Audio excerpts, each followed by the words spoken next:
నా ప్రేమ నీకోసమే 6వ అధ్యాయం. వాడికి ఎలా తెలుస్తుంది? ఎలాగో పెళ్లి ఎగ్జామ్స్ అయ్యాక ఉంటుంది, సో ప్రాబ్లం లేదు. తెలిసినా నాకు తనంటే ఇష్టం లేదంటే ఏం చేస్తాడు?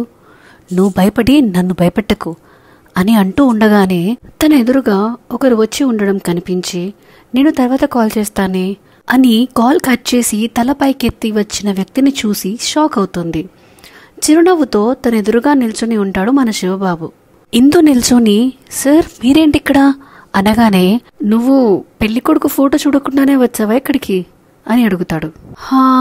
అని అయోమయంతో, అంటే మీరేనా పెళ్ళికొడుకు అనగానే అంటూ నవ్వుతూ ఇందుకు ఎదురుగా కూర్చుంటాడు. ఆశ్చర్యం అయోమయంతోనే ఇందు కూడా కూర్చుంటుంది. తన మొహం చూసి కన్ఫ్యూజ్గా ఉంది అని అర్థమైన శివ, చూడు ఇందు, నన్ను ఇక్కడ చూసి నువ్వు ఆశ్చర్యపోవాల్సిన అవసరం లేదు. నేను నిన్ను ఆ రోజు కాలేజ్లో చూడగానే నాకు నచ్చేశావు.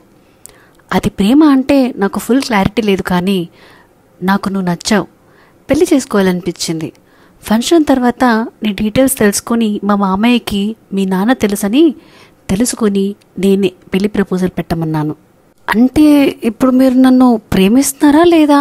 నాకు అర్థం కాలేదు అంటుంది అయోమయంగా. చిన్న నవ్వు నవ్వి, ప్రేమ అంటే ఏంటిందో చూడగానే నచ్చి ఐ లవ్ యూ బేబీ అంటూ తన వెంట తిరిగి వాళ్ళు ఒప్పుకున్నాక హగ్గు కిస్సులు పెట్టుకొని ఇంకా ప్రేమ ముదిరిపోయి ఇంటిమేట్ కూడా అయ్యాక తీరిగ్గా పెళ్లి చేసుకోవడమా అని అడిగితే ఇందు అయోమయం ఫేస్తో చూస్తుంది. తన మొహం చూస్తుంటే నవ్వు వచ్చి శివ నవ్వాడు. ఎందుకు నవ్వుతున్నారు? మీరేం చెప్పాలనుకున్నారో నాకు అర్థం కాలేదు, మరి ఏం చేయమంటారు అని ఉక్రోషంతో అడుగుతుంది. నాకు లవ్ గురించి పెద్దగా తెలియదు. నువ్వు నాకు నచ్చావు, పెళ్లి చేసుకోవాలనిపించింది. లైక్ పెళ్లి చూపుల్లో చూసి నచ్చి ఓకే చెప్తాం కదా, అలా. నా ప్రేమ పెళ్ళయ్యాక నా భార్యకి మాత్రమే చూపిస్తాను. అది కూడా మాటల్లో కావచ్చు లేదా చేతల్లో కావచ్చు, నాకు ఎక్స్ప్రెస్ చేయడం వచ్చిన విధంగా అని తడుముకోకుండా చెప్తాడు. నాకు నిన్ను అలా చూసుకుంటాను ఇలా చూసుకుంటాను అని గొప్పగా చెప్పను, ఎందుకంటే నేను ఎలా చూసుకోగలనో అలానే చూసుకుంటాను. లేనిపోని మాటలు నీకు ఇవ్వలేను అని మోమాటం లేకుండా చెప్తాడు. అలా నేను నాకు నచ్చినట్టే ఉండాలని రెస్ట్రిక్ట్ చేయను, కానీ ఇలా ఉండాలని కోరుకుంటాను అని జెన్యూన్గా చెప్తాడు. మరి మీరు కూడా నాకు నచ్చే విధంగా ఉండాలని కోరుకోవడం తప్పు కాదు కదా, మరి అప్పుడు మీరేం చేస్తారు అనగానే చిన్న నవ్వు నవ్వి, నాకు అది కంఫర్టబుల్ అనిపిస్తే తప్పకుండా నీ కోరిక తీరుస్తాను. నాకు అన్కన్వీనియంట్గా ఉన్నవి నువ్వు కోరుకోవని అనుకుంటున్నాను అని అంటాడు. ఆ మాటలకి ఆలోచిస్తూ ఉంటుంది. ఏం ఆలోచిస్తున్నావు ఇందు? ఇంతకీ నీ ఒపీనియన్ చెప్పలేదు అని అడుగుతాడు. తన మాటల్లో నిజాయితీ, గొప్పలు చెప్పకపోవడం, ఉన్నది ఉన్నట్టు చెప్పడం అన్నీ ఇందుకు నచ్చుతాయి. ముఖ్యంగా అయ్యగారి అందమైన నవ్వుకు ఎప్పుడో ఫ్లాట్ అయిపోయింది. మరి ఇంకేం చెప్తుంది? నాకు కూడా మిమ్మల్ని పెళ్లి చేసుకోవడం ఇష్టమే అని సిగ్గుపడుతూ తల వంచుకొని చెబుతుంది. అందంగా నవ్వి, అది నా వైపు చూసి చెప్తే ఇంకా బాగుంటుందేమో అని అల్లరిగా అంటాడు శివ. ఇంకా ముడుచుకుపోతుంది. ఫస్ట్ టైం అలాంటి ఒక ఫీలింగ్ శివ మీద కలగడంతో డైరెక్ట్గా శివని చూడడానికి కూడా ఇబ్బంది పడుతుంది ఇందు. లోపు అక్కడికి కాఫీ తీసుకొస్తాడు బేరర్. శివ వచ్చేటప్పుడే ఆర్డర్ చెప్పి వచ్చాడన్నమాట. కాఫీ అక్కడ పెట్టి వెళ్ళిపోతాడు. తన కప్ తీసుకొని కాఫీ తాగుతూ, కాఫీ తీసుకోయిందో అంటాడు. అలాగే అని చెప్పి కాఫీ తీసుకుని టెన్షన్ పడుతూనే తాగుతూ ఉంటుంది. ఈ ఫీలింగ్స్ అన్నీ కూడా పెళ్లి ఫిక్స్ అయిన అబ్బాయితో ఉన్నప్పుడు కలిగే ఫీలింగ్సే కానీ ప్రేమ అని కాదు, నెగిటివ్ అని కాదు. ఇక్కడ మీరు అర్థం చేసుకోగలరు. ఫీల్ ఫ్రీ ఇందు, నాతో ఏమైనా ఇబ్బందిగా ఉందా అని అడుగుతాడు శివ. ఏం లేదు అని అంటుంది. కానీ ఇప్పటి వరకు ధైర్యంగా ఉన్న నేను శివగారిని యాక్సెప్ట్ చేయగానే ఎందుకు ఇలా అనిపిస్తుంది అని అనుకుంటుంది. వెళ్దామా? ఎలా వచ్చావు అని అడుగుతాడు శివ. నేను క్యాబ్లో వచ్చాను అంటుంది. సరే పద, నేను డ్రాప్ చేస్తాను అంటాడు. సరే అని కారులో కూర్చుంటుంది. డ్రైవింగ్ సీట్లో శివ కూర్చుంటాడు. శివ పక్కనే కూర్చున్నది, కానీ చేతులు నలుపుకుంటూ విండోలోంచి బయటకు చూస్తూ కూర్చుంది. ఇందు, నువ్వు బీటెక్ అయిపోయాక ఏం చేయాలనుకుంటున్నావు అనగానే, ఏదైనా జాబ్ చేయాలి అనుకుంటున్నా అని అంటుంది. జాబ్ కంటే ఫస్ట్ నువ్వు మాస్టర్స్ చేస్తే బెటర్ ఏమో కదా, అప్పుడు ఇంకా బెస్ట్ జాబ్ చేయొచ్చు. ఒకసారి ఆలోచించు. నీ నిర్ణయం ఏదైనా నేను ఆబ్జెక్షన్ చెప్పను అని అంటాడు శివ. ఇంకా నచ్చేస్తాడు శివ ఇందుకి. తన నిర్ణయాలకు గౌరవం ఇవ్వడంతో తన నిర్ణయం తప్పు కాదని ఫిక్స్ అయిపోయింది. ఇందు వాళ్ళ ఇంటికి రాగానే కార్ ఆపుతాడు. ఇందు మీరు కూడా రండి ఇంట్లోకి అనగానే ఇప్పుడు కాదు ఫ్యామిలీతో వస్తా అని అంటాడు శివ. సరే అని బాయ్ చెప్పి కార్ దిగుతుంది ఇందు. శివ కూడా బాయ్ చెప్పి వెళ్ళిపోతాడు. నవ్వుకుంటూ ఇంట్లోకి వెళ్ళిపోతుంది ఇందు. నవ్వుతూ వస్తున్న కూతుర్ని చూసి ఏంట్రా సంతోషంగా కనిపిస్తున్నావు, అబ్బాయి నచ్చాడా నీకు అని విష్ణుగారు అడుగుతాడు.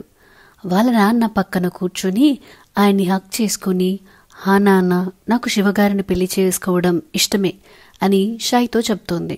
ఇందు సిగ్గుపడడం చూసిన రాధిక గారు అబ్బో అమ్మాయి గారికి సిగ్గుపడడం కూడా వచ్చిందే అని అల్లరిగా అనగానే రయ్యన లేచిన ఇందు అంటే ఏంటమ్మా నాకు సిగ్గులేదంటావా నువ్వు అని అడుగుతూ చూడండి నాన్న అమ్మ ఎలా అంటుందో, ఇక నేను ఇక్కడ ఉండను, తొందరగా నన్ను మా అత్తారింటికి పంపించేయండి అని చెప్తూ రూంలో దూరిపోతుంది. రాధిక విష్ణు ఇద్దరు నవ్వుకుంటారు. అసలు ఏం వాగుతున్నావే నువ్వు, అసలేమైంది ఇంత పిచ్చి పిచ్చిగా చేస్తున్నావు అని తనలో తనే అనుకుంటూ బెడ్ మీద పడుకుని శివ ఆలోచనలో మునిగిపోతుంది ఇందు. మరి ఈ విషయం దక్షకి తెలిస్తే? మరుసటి రోజు సంతోషంగా కాలేజ్కి వెళ్తుంది ఇందు. ఎప్పటిలాగే ఎదురు వచ్చిన దక్ష ఇందు మొహంలో సంతోషం చూసి ఏంటి బేబీ చాలా సంతోషంగా కనిపిస్తున్నావు అని అంటాడు. అమ్మో నా పెళ్లి విషయం కానీ వీడికి తెలిసిందంటే రచ్చ చేసినా చేస్తాడు, పెళ్లి అయ్యే వరకు ఈ విషయం వీడికి తెలియకపోవడమే మంచిది అని ఆలోచిస్తూ ఉండగా దక్ష ఇందు మొహం మీద చిటికేస్తాడు. వెంటనే తేరుకున్న ఇందుని చూసి ఎక్కడ వేధిస్తున్నావు అని అడుగుతాడు. నీకెందుకు, అడ్డు తప్పుకో ఫస్ట్ అని అంటుంది. తప్పుకుంటాను కానీ నువ్వు సమాధానం చెప్పలేదు, ఇంకా నీ సంతోషానికి కారణమేంటో అని మళ్ళీ అడుగుతాడు. ఏయ్ నేను సంతోషంగా ఉంటే చూడలేకపోతున్నావా అంటుంది వెట్టకారంగా. నాకు నీ సంతోషమే కావాలి బేబీ, నీ సంతోషం కోసం ఏమైనా చేస్తాను అంటాడు దక్ష. హా నిజమా, నా సంతోషం కోసం ఏమైనా అని ఒత్తి పలుకుతూ ఏమైనా చేస్తావా అంటుంది. ఇందో మాటల్లో తేడా కనిపించిన దక్ష హా ఏమైనా చేస్తాను, నిన్ను వదిలిపెట్టడం తప్ప అని నవ్వుతూ అంటాడు. ఓహ్ ఇంకెక్కడుంది నాకు సంతోషం అని నిట్టూరుస్తుంది. చూడు బేబీ నీ సంతోషం కోసం ఏమైనా చేస్తాను కానీ ఆ సంతోషం నా వల్ల కావాలి, నా గురించి కావాలి అని ఇంటెన్స్గా చెప్తాడు. ఇంకా నీ సొల్లు ఆపి నాకు దారిస్తే నేను క్లాస్కి వెళ్తాను అంటుంది రెక్లెస్గా. వెంటనే తన చేతిని పట్టుకుని గోడకి అదిమి ఎప్పటికి అర్థం చేసుకుంటావే నా ప్రేమను నువ్వు అని కాస్త ర్యాష్గా అడుగుతాడు. ఎందుకో తను దూరం అయిపోతున్నట్టు అనిపించింది దక్షకి. ఎప్పటికీ అర్థం కాదు, ఎందుకంటే నీ ప్రేమ కంటే నీ పంతమే ఎక్కువ కనిపిస్తుంది నాకు అని దక్షని విడిపించుకుని క్లాస్కి వెళ్ళిపోతుంది. షిట్ అనుకుంటూ చేతిని గోడకు గుద్దుకుంటాడు. అది ఇందుకి అర్థమైన వెనక్కి తిరిగి చూడదు.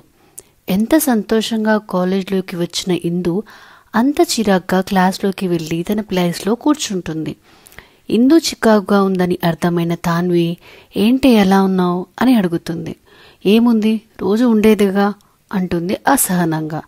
నీ పెళ్లి విషయం తెలిస్తే కామ్ అయిపోతాడేమో కదా, చెప్పేస్తే అయిపోద్ది కదా అంటుంది తాన్వి. అమ్మో అంత పని చేయకే, నాకు కొంచెం కూడా వీడి మీద నమ్మకం లేదు. నాకు పెళ్లి కుదిరిందని తెలిస్తే చెడగొట్టడానికి ఒక్క నిమిషం కూడా ఆలోచించడు. కాబట్టి పెళ్లి విషయం నీకు తప్ప కాలేజ్లో ఇంకెవ్వరికి తెలియడానికి వీల్లేదు, ఆఖరికి నీ హీరోకి కూడా అంటుంది. కంగు తిన్న తాన్వి నా హీరో ఏంటే అని తడబడుతూ అడుగుతుంది. నువ్వు చెప్పకపోతే నాకు తెలియదు అనుకుంటున్నావా? నువ్వు ఆ వెధవ ఫ్రెండ్ వినయ్కి సైట్ కొడుతున్నావని నాకెప్పుడో తెలుసు అంటుంది. అది కాదే, నీకు అసలే ఈ లవ్వు జివ్వు నచ్చదు కదా, అందుకే చెప్పలేదు. అయినా ఇక్కడ నేను మాత్రమే లవ్ చేస్తున్నా, వాడు కూడా నీలాగే నాట్ ఇంట్రెస్ట్ అంటున్నాడే అని ఏడుపు మొహం పెట్టి అంటుంది తాన్వి. తాన్వి మొహం చూసి నవ్వి తనకి నచ్చకపోతే వదిలే, కానీ వెంటపడి టార్చర్ మాత్రం పెట్టకు అని చెప్తుంది. నీకేంటమ్మా ఎన్నైనా చెప్తావు, ప్రేమిస్తే కదా మా బాధ నీకు అర్థమయ్యేది అని అంటుంది తాన్వి. నేను కూడా అదే చెప్తున్నా, ప్రేమిస్తే బాధలు తప్ప ఇంకేముండవని అని నవ్వుతుంది. ఆలోపు సార్ రావడంతో క్లాస్ స్టార్ట్ అవుతుంది. సో ఇదండి నా ప్రేమ నీకోసమే 6th చాప్టర్. దక్షకి తెలియకుండా ఉంటుందా ఇందు పెళ్లి గురించి? తెలుసుకోవాలంటే మీరు ఫస్ట్ ఈ స్టోరీని లైక్ చేయండి, తర్వాత కామెంట్ అండ్ సబ్స్క్రైబ్ చేసుకోండి. సో దాట్ మీకు ఫ్యూచర్లో ఇంకా అప్డేట్స్ వస్తూ ఉంటాయి. ఓకేనా? ఉంటాను మరి. బాయ్.